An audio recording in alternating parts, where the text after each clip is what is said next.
So why do I feel so strongly about the so-called prosperity gospel? There's an easy answer, but before I give it, let me define it a little bit. It's on a continuum from the most radical to what would be called soft or light. And the most radical would be basically say, God wants you rich, and you should partner with him by faith to pursue riches. And the justification would be given, can't accomplish much in life without money. And so go for it. Or another rationale might be, you're kingdom kids, and kingdom kids don't wear tattered clothes. They dress like the king, and so on.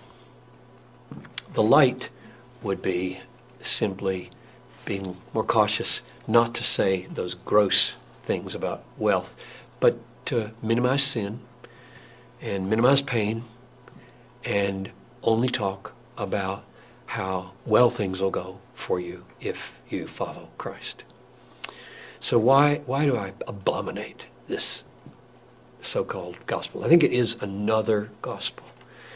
And the first reason would be simply to go straight to the Bible and see what Paul says about those who want to be rich. I mean, it's just, he says, this is 1 Timothy 6:6, now there's great gain in godliness with contentment. In other words, without craving for stuff. For we brought nothing into the world, and we cannot take anything out of the world. If we have food and clothing, with these we'll be content. It's just amazing. But those who desire to be rich, now here's the key text, this is verse 9. Those who desire to be rich fall into temptation, into a snare, into many senseless and harmful desires that plunge people into ruin and destruction. For the love of money is the root of all kinds of evils. It is through this craving, that is, this craving to be rich, that some have wandered away from the faith and pierced themselves with many pangs. In other words, the very thing that leads people to suicidal piercings of pangs, namely the desire to be rich, is nurtured and cultivated by the prosperity preachers. They are encouraging that this suicidal behavior happen. That's abominable. Or Jesus said, it's easier for a camel to go through the eye of a needle than for a rich man to enter the kingdom of heaven. Why would he say that? It's because riches are such dangerous things. They're not a blessing usually. They're usually a curse. People are cursed with riches. They're destroyed by riches. And here again, a little parenthesis of qualification. I don't mean it's sinful to make a lot of money. I just mean it's sinful to want to keep a lot of money. And it's suicidal to want to keep a lot of money. Bigger barns and bigger cars and bigger houses and bigger portfolios and finer clothes, and everything is growing with your income so that your conscience is getting harder and harder, because if you're a Christian at this point, your conscience is having to say, it's okay, it's okay. This is okay. This is the Calvary Road. This is what it means to deny yourself. This is what it means to follow Jesus. This is what it means to die every day. This is what it means to have my treasure in heaven. And it doesn't. It won't work. So your conscience has to be lacerated in order to keep from killing yourself. And so Jesus says, it's hard for a rich man to get into the kingdom of heaven. Paul says those who desire to be rich fall into temptation and pierce themselves with many pangs. And along comes a prosperity preacher who says, yes, the Lord really wants you to be rich. We should pursue riches. Following Jesus is the pathway to riches. Riches are the sign of God's blessing. I would just say those are in mutual contradiction for each other, and therefore this is deadly. Now, here's another reason I'm really upset about this. These prosperity preachers don't just talk to Americans who are already fairly well off and try to help them, become a little more rich.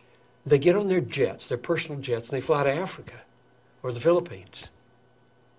And they land and they gather a stadium full of 100,000 desperately poor people and tell them if they'll believe in Jesus, they'll get rich and all their needs will be met and their wives don't have miscarriages anymore, blah, blah, blah.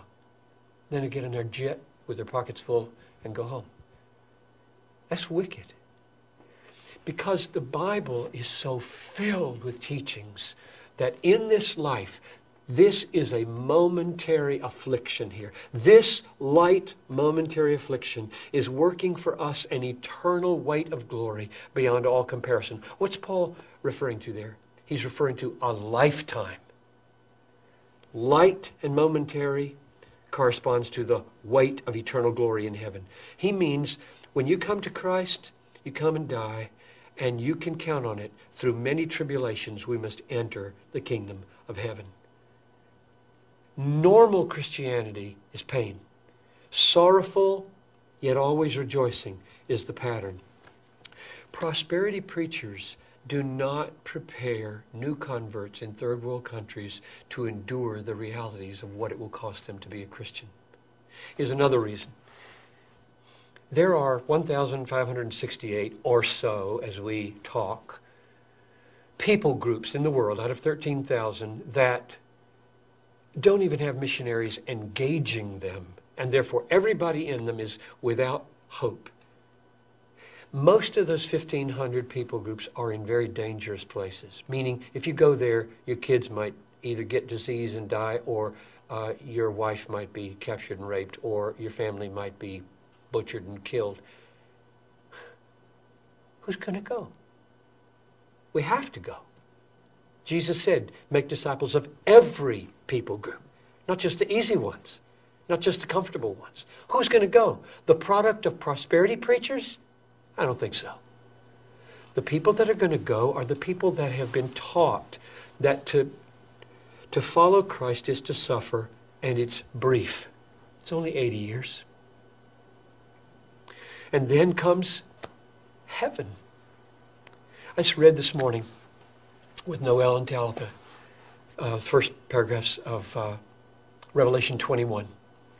And I saw a new heaven and a new earth. For the former heaven and the former earth had passed away, and the sea was no more. And I saw the new Jerusalem coming down like a bride prepared for her husband. And he will dwell with us, and we will be his people, and he will be our God. And then every tear will be wiped away, and every pain will be gone. For the former things have passed away. That's coming. The essential biblical problem, maybe that's an overstatement, one of the essential biblical problems with the prosperity gospel is an over-realized eschatology. Meaning, the things that are promised gloriously for us. We're all going to be rich. We're going to own the world. We're going to judge angels. Paul used that argument in 1 Corinthians 3. Don't you realize that you are going to inherit the world? The world is yours. Paulus is yours. Cephas is yours. Life is yours. Death is yours. And the conclusion he drew was, why would you boast in men? In other words, why wouldn't you take that as a means of enabling you to suffer and be lowly and kind and servant-like and walk on this Calvary road and take the pain of being a Christian? That's coming. But what they do, instead of say, we have to wait for that and pour our lives out through many tribulations here, they say, bring it now. Bring it now. The kingdom's already here, right? Jesus brought the kingdom. And it's the overlap of these two ages they don't understand. The new age is a beautiful age. And there are healings that happen in this world. I don't deny that. I just deny very vehemently everybody's going to be healed.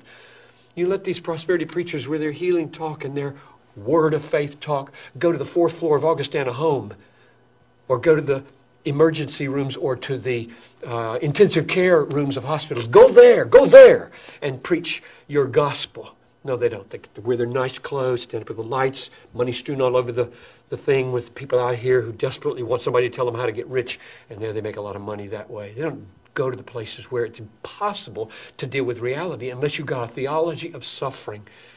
And so for all those reasons and more, It's a tragic thing that one of our greatest exports of America is the prosperity gospel. People are being destroyed by it. Christians are being weakened by it. God is being dishonored by it, and souls are perishing because of it. And a lot of guys are getting rich on it.